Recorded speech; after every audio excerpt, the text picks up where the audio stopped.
Let's work out problem number 5. It says, the following is a frequency table for a sample of students and their heart rates.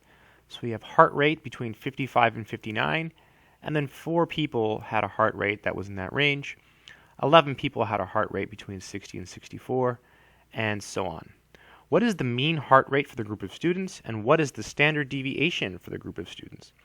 So when you're doing a problem like this, what you have to find are the midpoints. So I'm going to make a column, and I'll call it midpoints. Then I'll make a column over here and call it frequencies. So to find the midpoint for the first class, what you do is you look and you find the number that's right between 55 and 59. So 57. Right? Now that's the number right between 55 and 59. Now if you can't do that in your head, what you can do is you can add up the 55 and the 59 and then just divide by 2. So 55 plus 59 is 114. And when you divide that by 2, you get 57. So you're supposed to do that for the other ones as well. However, you can see that the class width in this problem is 5. Because to get from 55 to 60, you add 5. To get from 60 to 65, you add 5. You can always do that. Just figure out how many numbers you have to add to get from 55 to 65. So 5 is the width.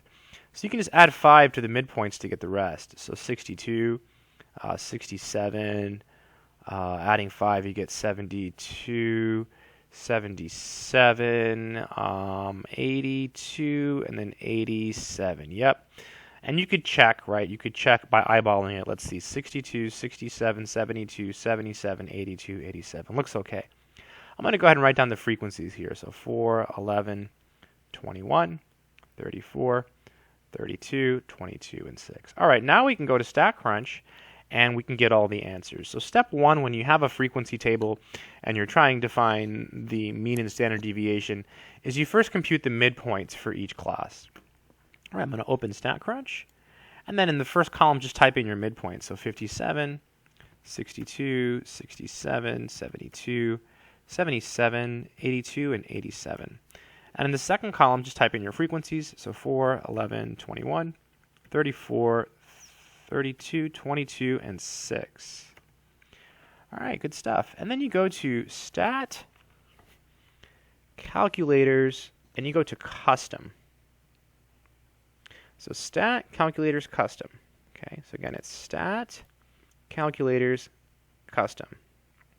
This is the same place you go to find the mean and standard deviation for a probability distribution. Same command.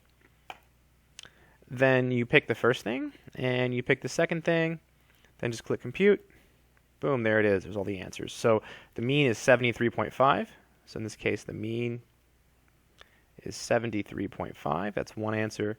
It also wanted the standard deviation, which in this case is 7.12. How many decimals do we use? Well, it doesn't say in the problem, so it doesn't really matter. So that's it.